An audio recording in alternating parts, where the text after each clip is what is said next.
और अगर इस वीक का हम देखें, मंडे की ओपनिंग है ये मंडे का हाई है और ये मंडे का लो है।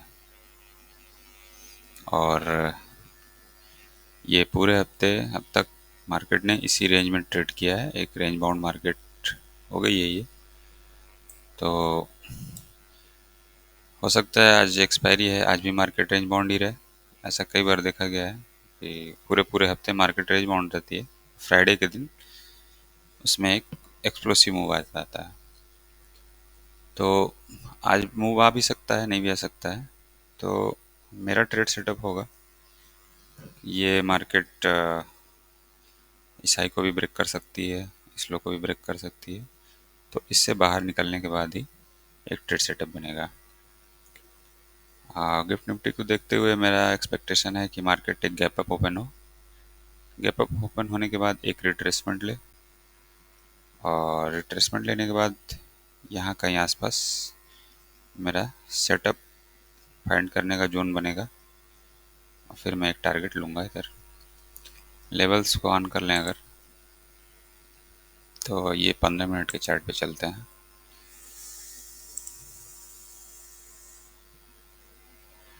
ये मैंने कल के लिए एक्सपेक्टेशन अपना बनाया था कि अगर मार्केट फ्लैट ओपन होता है या गैप डाउन ओपन होता है, तो फ्लैट ओपन हो तो नीचे की तरफ रिट्रेस करे और यहाँ कहीं आसपास सपोर्ट बनाए, तो मैं यहाँ एक सेटअप फाइंड करूँगा अपने लिए। और टारगेट मेरा ये गैप जो मार्केट मंडे को क्रिएट किया था वो होगा। मार्केट हल्का सा गैप अप खुला और बहुत ही कम रिट्रेसमेंट आया उसमें, और फिर एक अप मूव आ गया। तो ये मेरे लिए नो ट्रेडिंग हो गया, क्योंकि मार्केट ने मेरे हिसाब से बिहेव नहीं किया। तो ये मेरे लिए नो ट्रेडिंग डे हो गया। सेटअप तो यही सबसे बेस्ट है मेरे लिए, अगर मार्केट इस तरह बिहेव करे तो आज के दिन। लेकिन गिफ्ट निफ्टी को देखते हुए ऐसा लग रहा है मार्केट गैप अप ओपन होगा। तो गैप अप ओपन होगा तो मार्केट में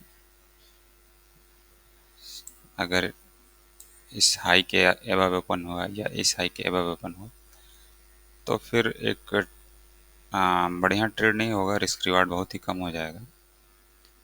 अगर मार्केट में फिर एक रिट्रेसमेंट आता है तो फिर मैं एक सेटअप फाइंड करने की कोशिश करूँगा, और ये सेटअप इस वीक की ओपनिंग प्राइस के एबव ही होना चाहिए, इस सपोर्ट के आसपास हो सकता है।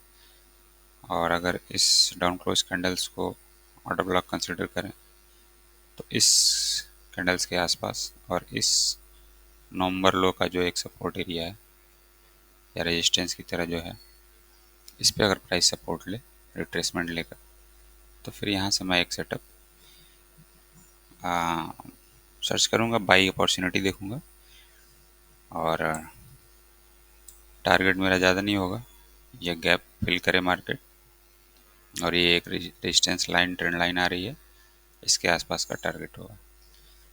तो अगर ऐसा मार्केट बिहेव करता है तो ही मैं सेटअप दूंगा, अदरवाइज मैं एवॉइड करूंगा। और बेस्ट सेटअप तो मेरे लिए ये था कि मार्केट गैप डाउन ओपन हो या फ्लैट ओपन हो के नीचे की तरफ ट्रेड करे, यहाँ कहीं सपोर्ट ले, फिर एक बाई अपॉर्चुनिटी में दूँ, फिर प्राइस इस पे सपोर्ट ले और एक टारगेट ऊपर की तरफ दे। बट निफ्ट निफ्टी को देखते हुए ऐसा लगता है कि गैप अप ओपनिंग होगी और गैप अप ओपनिंग के साथ मार्केट एक रिट्रेसमेंट ले। डाउन साइड की तरफ अगर देखें तो यहाँ मैं एक विजी फेयर वैल्यू गैप मार्क कर देना चाहूँगा। ये एक फेयर वैल्यू गैप है।